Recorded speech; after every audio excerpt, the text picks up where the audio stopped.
Oh yeah, forgot to mention, we did a Macmillan coffee morning at the farm on Saturday. Holly sold a lot of pies, all the pies pretty much actually. All the best pies went first, the beef ones. And the event I think made a profit of £190, which was quite good because we didn't have that many people there. Because there were so many events on, there was folks going all over, and quite a few have actually said after they didn't even know it was happening, they would have come. But anyway, £190, we've topped that up to 200. So thank you again to everybody who attended our coffee morning. Thank you to everybody who bought Holly's pies and cakes and stuff like that. She would like a bit of feedback on that, so if you could message her on her Facebook page or whatever else, as far as the pies are concerned, what you liked, what you didn't like, thoughts, stuff like that, because this is her first attempt. So basically, you lot at the Macmillan tea morning, we're the poison tasters, okay? You're the guinea pigs. So there's always going to be room for improvement somewhere, and we're looking forward to your input as to what could be different, what could be better, if anything. Just let us know. So yeah, so Macmillan Cancer Charity, 200 quid. Thank you.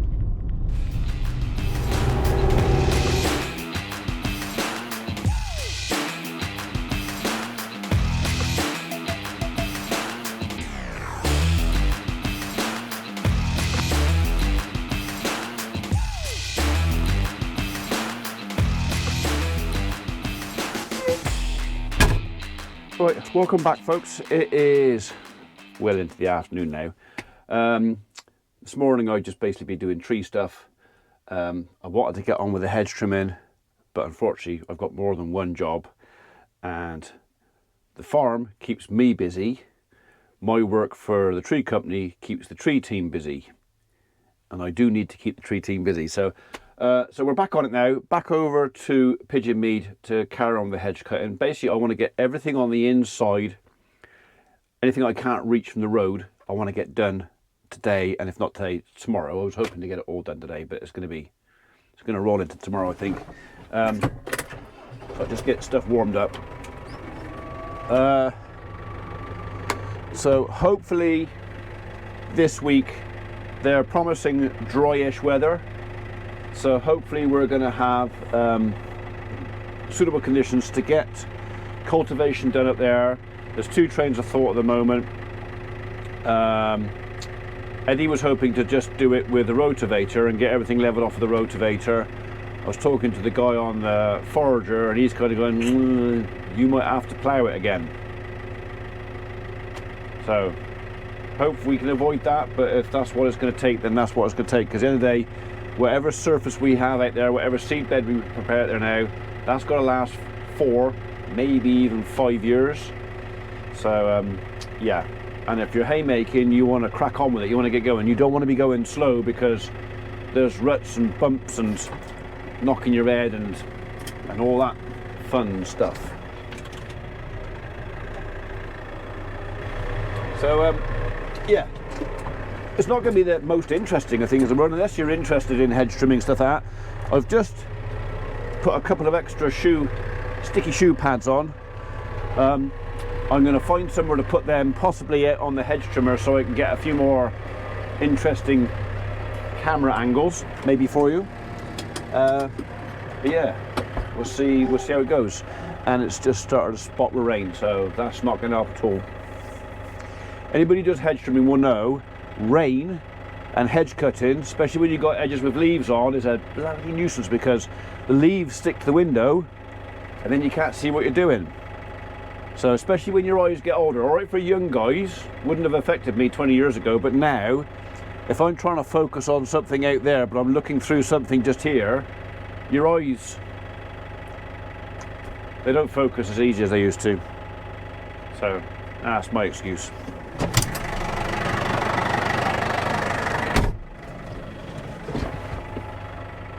It's only spots for a minute, but we might find ourselves coming back down into the yard in an hour, half an hour. 10 minutes.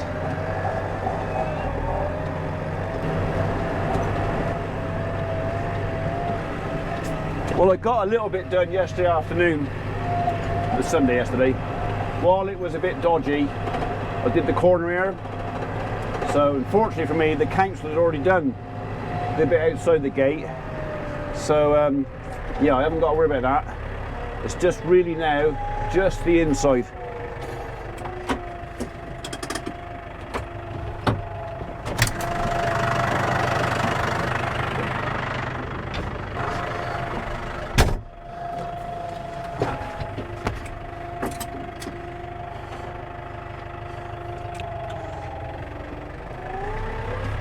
So, is anybody else getting the same problem as me?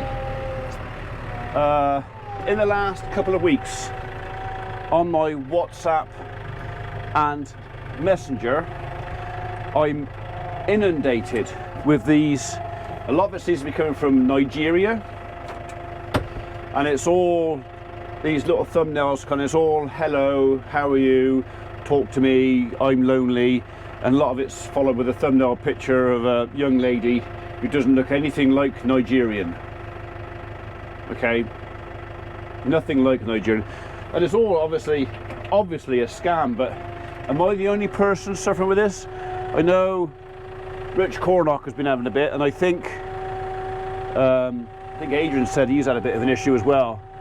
But what an absolute pain. I mean, it's getting to the point now where it's so bad, I'm blocking 10 or 12 a day.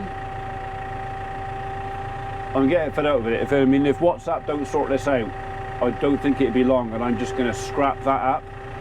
I'm just fed up with it. Right, we're not really at the temperature yet, but I want to get on.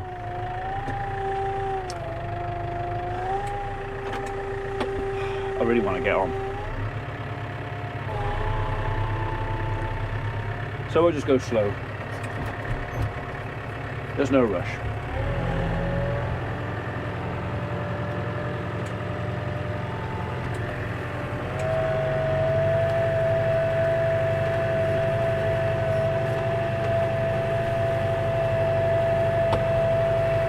A little bit more.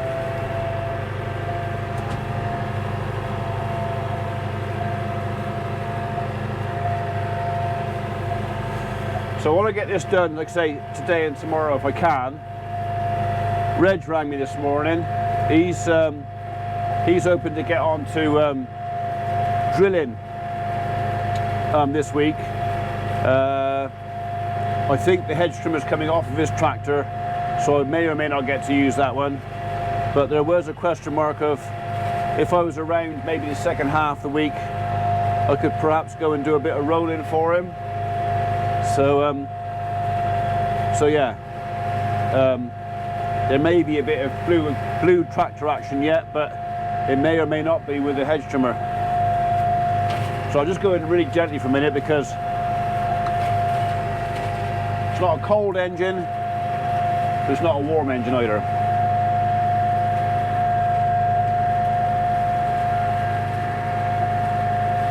A lot of the blackberries I've noticed have gone over. There'll be some folks saying, oh, what a shame you're smashing the hedges and all the winter food for the birds is gone. But you know what? A lot of the blackberries gone, and not because they've been eaten, they've just shriveled up and fallen off. So yeah, I don't feel quite so guilty. Bit more.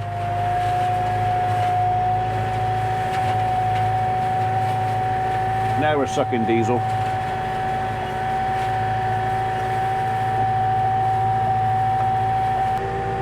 Okay, decided to stick one on there, because that way I could talk to you while I'm looking what I'm doing, sort of.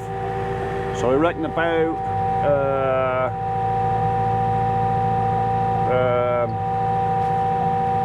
there.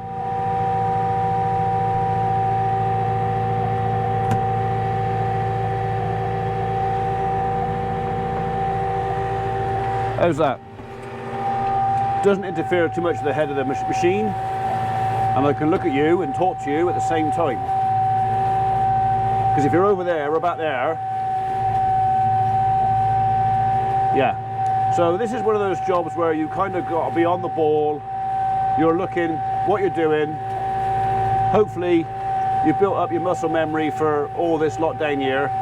I mean, I've had this machine since 2006, so pretty much whatever my eye sees and my head thinks, my hand does. So that's basically what muscle memory is. But you have got to be on the ball with it, especially because I've got trees planted in this hedge, and I don't want to hit the guards. So I've got 1.2 meter Tubex guards guarding the trees. There's a muntjac hole there. I don't particularly want to shred them. So yeah, you know, interesting, I know. So yeah, on the hedge trimmer, it is eyes everywhere, forward. Not quite so bad in the field like this, but when you're on the road, you got to be thinking of cars, cyclists, walkers. There are so many other things to be thinking of. Out here, all I got to look at is where the head of the machine is and what I'm about to come across next. It's a fine pair of conkers on there. So we're up to temperature now, so I could go a bit faster. So let's do that. There you are. 23% that is. That's what that little orange button does. As I remember, if I remember reading the book right, it increases or decreases your ground speed in whatever gear you're in by 23%. Just means I've got to be faster on my reaction time on the head of the machine, because we're now traveling 2.4 kilometers an hour. And the hedge is getting further away from me, and in a minute it's going to get closer again. So yeah, I hope you're finding this interesting.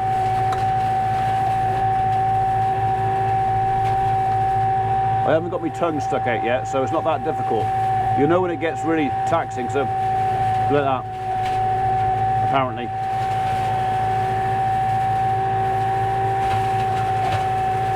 So I'll be around the field 2 or 3 times to do the sides.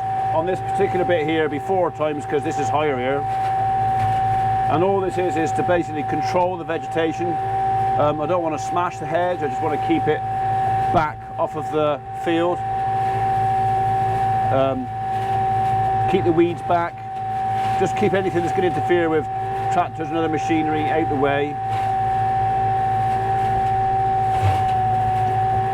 I don't know, I'm thinking I might put that one over there, maybe.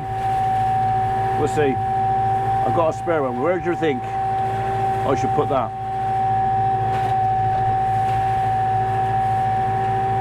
Don't know. While I was away in Ireland, I think I might have possibly converted Mr. Cornock into a GoPro. He asked me about mine quite a few times. I mean, there are lots of other cameras around, but I kind of know the GoPro now. I know what it's capable of. I know its little foibles, its little things. It's not great in low light, so that is one thing you have to remember with the GoPro. Actually, it's pretty awful in low light, but for what we do here, I dare say most of you, the videos you watch with us, farmers or anybody else, works around the GoPro camera. So it does everything I need it to do.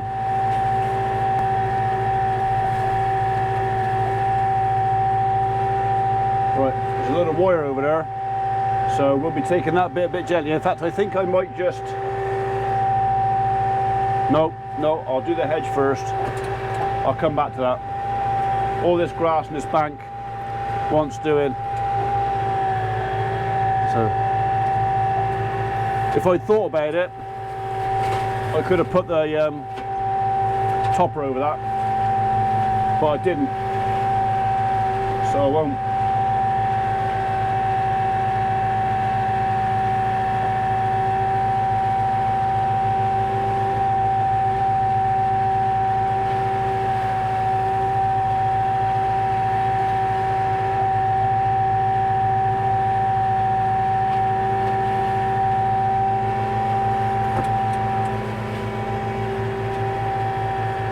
But there's wire in there, I don't know if you can see that or not. I can.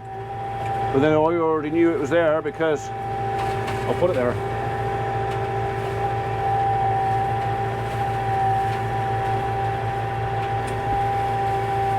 It's all covered in wild clematis.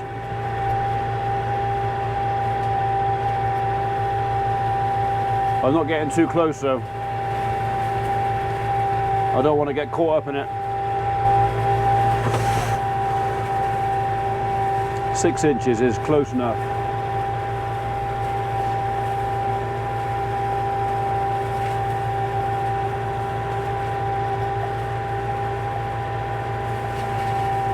I can't see the wire at all now. I'm having to guess where it is.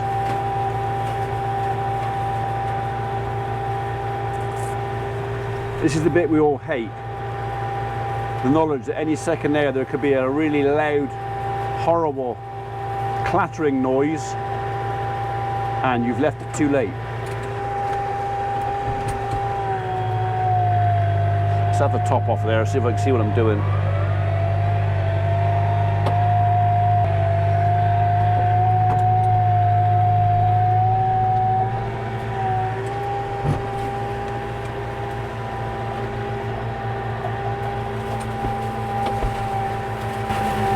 I'm hoping this is going to reveal the top of the posts. I know roughly where they are. I might be going a bit fast actually, but we'll see. My neighbours will appreciate me doing this bit. This is the bit of hedge that boundaries onto the lane behind that goes up to Bradley Green. And it's quite dark this time of year. So if I take the top of the hedge off, that's west, it just makes the lane that little bit lighter. Still can't see the wire. I know it's in there. Oh, I just caught sight of a bit of barbed. That was lucky.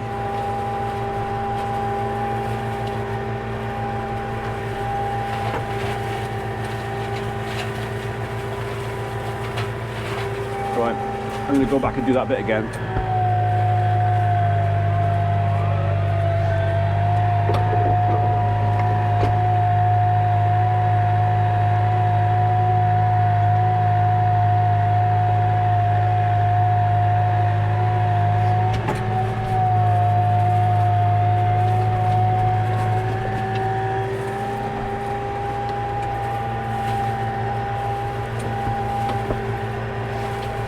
So again, I don't know how interested folks are going to find this, sitting on a hedge trimmer. You've all seen it.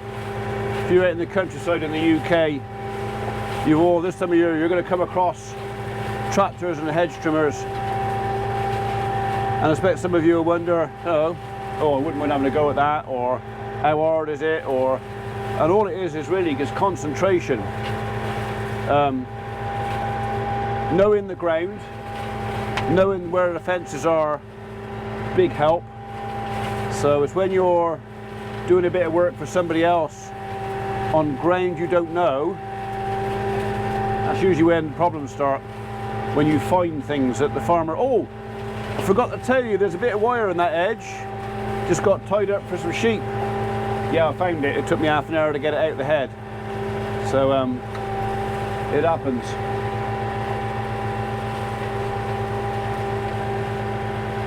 But yeah, basically it's concentration. As long as you can focus on what you're doing, it's you can cover a fair bit of ground fairly quickly.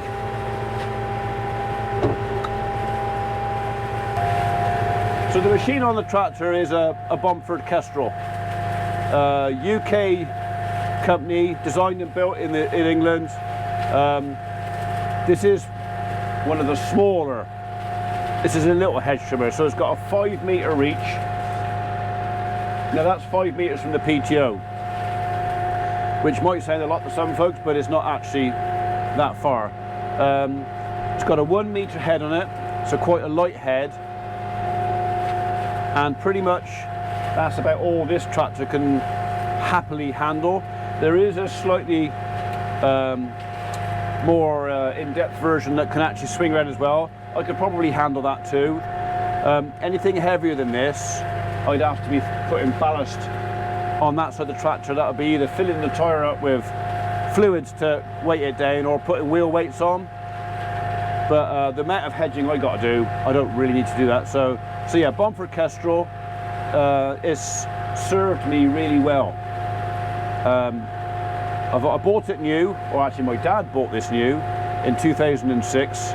It was one of those things where the farm needed to spend a bit of money. It was either buy a piece of machinery or give it a tax man. So we decided to buy a piece of machinery. So I put a bit towards it, and basically we bought this 2006. It would probably see me out, to be honest, but I have thought on occasions that maybe I could upgrade this to something a little bit newer, because basically what I paid for this in 2006, if I sold this now,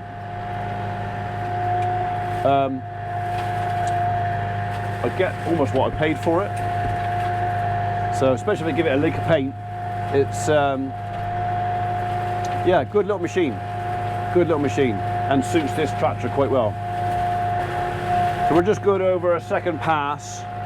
A lot of the material of this hedge is elm, and elm doesn't cut very neat. It's kind of a raggedy tears.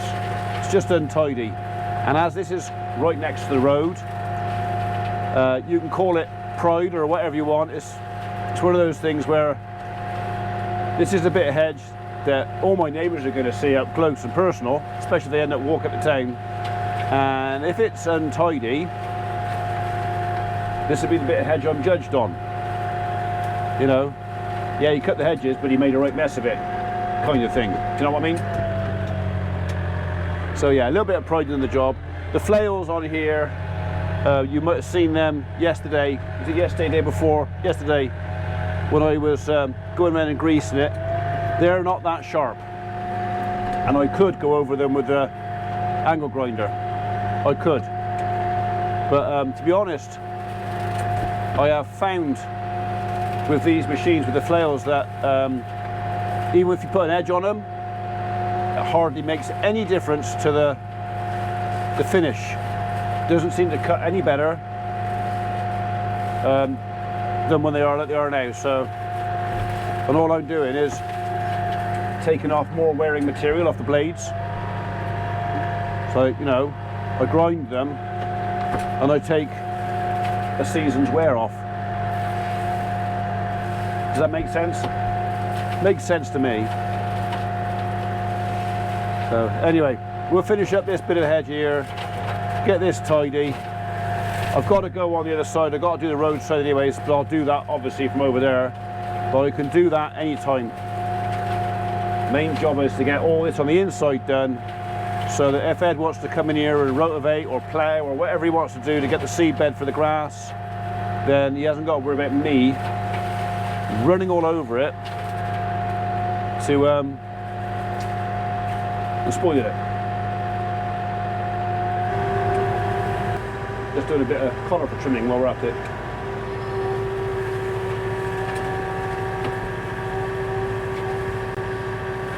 So some of our land boundaries onto the cottages at Bradley Green, and obviously they can plant whatever they want in their hedges, but as long as it stays on their side of the boundary, not a problem at all. But as they don't like to come out and cut their side on here, I do whatever I got, which is this.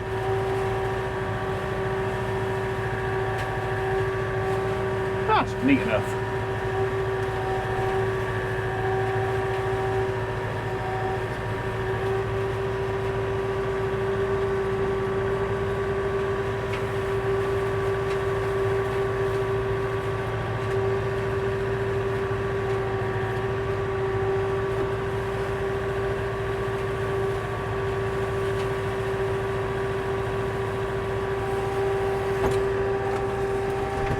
Ugh.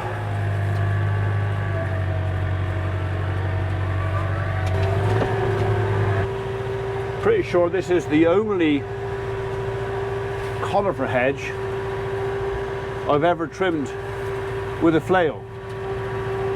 Not really the tool for the job normally, but I'm not paying for the tree team to come and do this. This is farm hedges. So yeah, actually I'm not sure that you do it much tidier with a hand trimmer.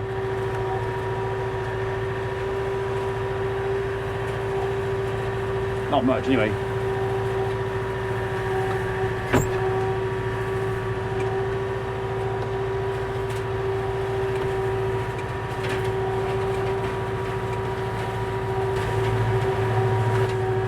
Should need to give the foresight a bit of haircut.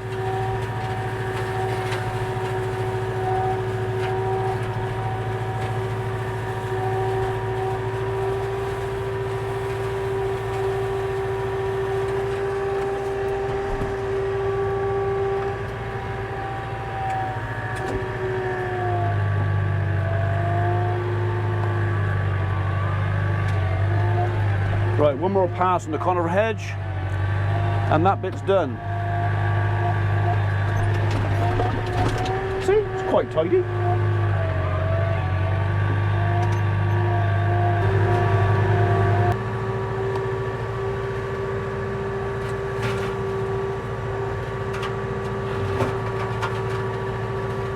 I might come back and shred that.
I'm going to have that bit of bramble off there. I think it's cut off anyway, but I'm just going to make sure.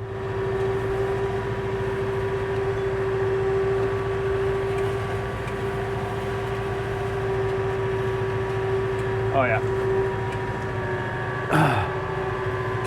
I don't want that growing out in the field.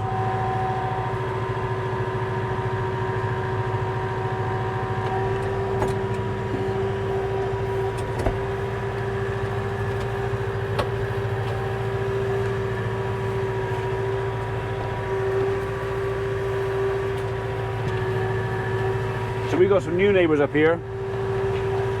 I think they moved in either late last year or early this year, and they obviously don't know me very well.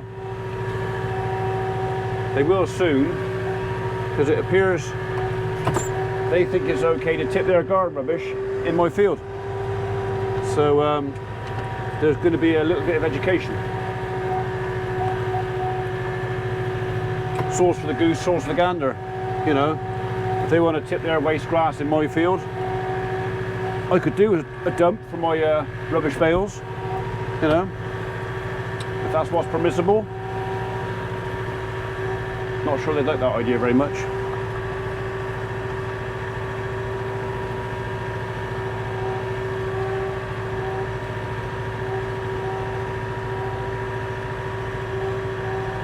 I also noticed they got a dog, so I will be having a little wander up later on just to see if my field is also dumping grain for dog waste. That would be a big no-no, that would. So, I'm not going to do this in one pass, so I'm just going to take the top off of it and then go then and tidy up on the second. So I got a funny feeling my belts won't tighten up. So maybe that's a job for, well, not tonight, well, maybe tonight or tomorrow morning. We'll have the cover off and just check the tension of the rotor belts. So I don't know if they're slipping or the indicator on the oil filter is still green. So I don't think the oil filter is blocked up. But I don't seem to be putting the power down through the head this year. So yeah, belts or oil filter, one or the other.